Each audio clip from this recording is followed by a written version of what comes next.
Pending fee బకాయిలు చెల్లించేందుకు చర్యలు తీసుకుంటామని విద్యా ఐటీ శాఖల మంత్రి నారా లోకేష్ తెలిపారు. సాధ్యమైనంత త్వరగా వర్సిటీల్లో అధ్యాపక పోస్టుల భర్తీ చేపడతామని స్పష్టం చేశారు. వచ్చే విద్యా సంవత్సరం నుంచి ఉన్నత విద్య చదివే విద్యార్థులకు కళలకు రెక్కలు పథకాన్ని అమలు చేసేందుకు విధి విధానాలను సిద్దం చేయాలని అధికారులను ఆదేశించారు. విద్యార్థుల ఆత్మహత్యల నివారణకు 5 సభ్యులతో కమిటీ వేయాలని నిర్ణయించారు. ఉపాధ్యాయులకు బోధనేతర పనులు ఉండవని ఆయన హామీ ఇచ్చారు. విద్యార్థి యువజన సంఘాల నాయకులు ఉపాధ్యాయ సంఘ నేతలతో మంత్రి నారా లోకేష్ విడివిడిగా వరుస సమావేశాలు నిర్వహించారు. కళాశాల విద్య, ఇంటర్మీడియట్, పాఠశాల విద్య, నైపుణ్యాభివృద్ధి, శిక్షణా శాఖలపైన ఆయన సమీక్ష నిర్వహించారు. విద్యార్థి సంఘ నాయకులు 11 అంశాలతో కూడిన వినతి పత్రాన్ని సమర్పించారు. ఫీజుల విషయంలో ప్రైవేటు కళాశాలలు ఒత్తిడి చేస్తే చర్యలు తీసుకుంటామని లోకేష్ తేల్చి చెప్పారు. గత ప్రభుత్వం ఫీజు రీయింబర్స్మెంట్ బకాయిలో సుమారు 4,200 కోట్లు పెండింగ్లో పెట్టిందని, ఆ సొమ్మును సైతం ఆర్థిక వెసులుబాటు చూసుకుని దశలవారీగా చెల్లిస్తామని హామీ ఇచ్చారు. విద్యాసంస్థల్లో రాజకీయ ప్రసంగాలు, జెండాల్ని అనుమతించబోమని లోకేష్ స్పష్టం చేశారు. విద్యాసంస్థల పనివేళలు పూర్తయిన తర్వాత రాజకీయేతర సమస్యల్ని విన్నవించడానికి విద్యార్థి సంఘ నాయకులకు ప్రత్యేక వేదికపై అవకాశం కల్పిస్తామని తెలిపారు. విద్యార్థి సంఘాలు కళాశాలల్లో నిర్వహించే ర్యాగింగ్, మాదక ద్రవ్యాలకు వ్యతిరేకంగా నిర్వహించే ప్రచారానికి సహకరించాలని విజ్ఞప్తి చేశారు. అపార్ ఐడితో అనుసంధానం ద్వారా విద్యార్థుల బస్ పాస్ల జారీకి సులభతరమైన విధానాన్ని తీసుకొస్తామని ప్రకటించారు. రాష్ట్రంలోని కళాశాలలు, వర్సిటీల్లో రాజకీయ ప్రసంగాలను ఎట్టి పరిస్థితుల్లో అనుమతించబోమని తేల్చి చెప్పారు. ఈసారి కళాశాలల్లో ప్రవేశాలు ఆలస్యం కాకుండా చర్యలు తీసుకుంటామని, వచ్చే ఏడాది ఉమ్మడి ప్రవేశ పరీక్షలకు సంబంధించిన షెడ్యూల్ను ఈ ఏడాది ప్రకటిస్తామని తెలిపారు. విశ్వవిద్యాలయాల్లో మిగిలిపోయిన సీట్లకు నేరుగా ప్రవేశాలకు అవకాశం కల్పించాలని విద్యార్థి సంఘాల నేతలు కోరగా బేసిక్ పరీక్ష పాస్ కావాల్సిందేనని మంత్రి స్పష్టం చేశారు. వర్సిటీల్లో 4,300 అధ్యాపక పోస్టులు ఖాళీగా ఉన్నాయని, న్యాయపరమైన చిక్కుల్ని అధిగమించి సాధ్యమైనంత త్వరగా వాటిని భర్తీ చేసేందుకు చర్యలు తీసుకుంటామని లోకేష్ తెలిపారు. గత ప్రభుత్వం విద్యార్థి సంఘాల నాయకులపై పెట్టిన కేసుల్ని ఎత్తివేయాలని, కళాశాలలు, వర్సిటీల్లో విద్యార్థి సంఘ ఎన్నికలు నిర్వహించాలని సంఘాల నాయకులు కోరారు.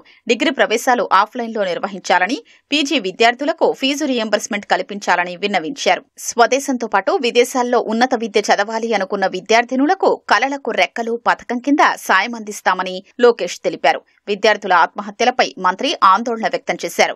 విద్యార్థుల ఆత్మహత్యల నివారణకు మార్గాల్ని సూచించేందుకు శ్రీ పద్మావతి మహిళా విశ్వవిద్యాలయం ఉపకులపతి ఉమా నేతృత్వంలో 5 సభ్యులతో కమిటీని ఏర్పాటు చేస్తున్నట్లు చెప్పారు. ప్రైవేటు రెసిడెన్షియల్ కళాశాలల్లో సౌకర్యాల మెరుగు, విద్యార్థులపై ఒత్తిడి తగ్గించేందుకు చర్యలు చేపట్టారని సూచించారు. అనుమతులు లేకుండా నడిచే ప్రైవేటు కళాశాలలపై చర్యలు తీసుకోవాలని ఆదేశించారు. ప్రభుత్వ కళాశాలల్లో చదివే విద్యార్థులకు ప్రత్యేక తర్ఫీదు ఇచ్చి ఐఐటీ, ఎన్ఐటీ లాంటి ప్రతిష్టాత్మక సంస్థల్లో సీట్లు సాధించేలా చూడాలని స్పష్టం చేశారు. పరిశ్రమల అవసరాలకు అనుగుణంగా 26 డిప్లొమా కోర్సులు పాఠ్య ప్రణాళికలో మార్పులు చేస్తున్నట్లు మంత్రి వెల్లడించారు. డిప్లొమా విద్యార్థుల శిక్షణకు సంబంధించి గుజరాత్కు చెందిన నామ్టెక్ సంస్థ రాష్ట్రంలో 3 హబ్లు, 13 స్పోక్స్లను అభివృద్ధి చేసేందుకు ముందుకొచ్చిందని తెలిపారు. 83 ఐటీఐలను భారీ పరిశ్రమలతో అనుసంధానిస్తున్నామని, పీఎం కౌశల్ వికాస్ యోజన కింద 21,540 మందికి స్వల్పకాలిక శిక్షణ అందించడానికి కేంద్రం నుంచి అనుమతి లభించిందని చెప్పారు. రాష్ట్రంలో డిగ్రీ, పీజీ, వర్సిటీ, ఇంజనీరింగ్ కళాశాలల్లో 485 ఉపాధి కల్పన నైపుణ్య కేంద్రాలు ఏర్పాటు చేశామని లోకేష్ వివరించారు. రాజ్యాంగ దినోత్సవం సందర్భంగా విద్యార్థులతో ఈ నెల 26న మాక్ అసెంబ్లీని ప్రతిష్టాత్మకంగా నిర్వహించాలని మంత్రి లోకేష్ అధికారుల్ని ఆదేశించారు. డిసెంబర్ 5న మెగా పీటీఎంను మరింత సమర్థవంతంగా నిర్వహించాలన్నారు. రాష్ట్రంలో విదేశీ విశ్వవిద్యాలయాలు, ప్రైవేటు వర్సిటీల ఏర్పాటుకు అనుమతించే అంశంపై అధికారులతో మంత్రి చర్చించారు. 50% గ్లోబల్ వర్క్ ఫోర్స్ విశాఖ నుంచే సిద్ధం కావాలన్నది సీఎం చంద్రబాబు మనోభీష్టమని చెప్పారు. ఉపాధ్యాయులకు టెట్ అర్హత పరీక్షకు సంబంధించిన కేసు పురోగతిపైన ఆరా తీశారు.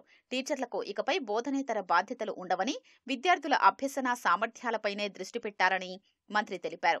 రాష్ట్రంలో ప్రజాప్రభుత్వం అధికారంలోకొచ్చాక ఉపాధ్యాయుల సమస్యలపై ప్రత్యేకంగా దృష్టి సారించి పరిష్కరిస్తున్నామని వెల్లడించారు. గత 17 నెలల్లో 423 సమస్యల్ని ఫ్యాప్టో ద్వారా తన దృష్టికొచ్చాయన్న లోకేష్, వాటిలో 200 సమస్యలు పరిష్కరించామని, 81 సమస్యలు పరిష్కార యోగ్యమైనవి కావని చెప్పారు. 72 విజ్ఞాపనలు పాలసీ అంశాలకు సంబంధించినవి కాగా 71 సమస్యలు కోర్టుల పరిధిలో ఉన్నాయన్నారు. వచ్చే నెలలో మెగా తల్లిదండ్రులు, టీచర్ల సమావేశం మినహా ఇతర విద్యేతర పనులు ఉపాధ్యాయులకు ఉండవని స్పష్టం చేశారు.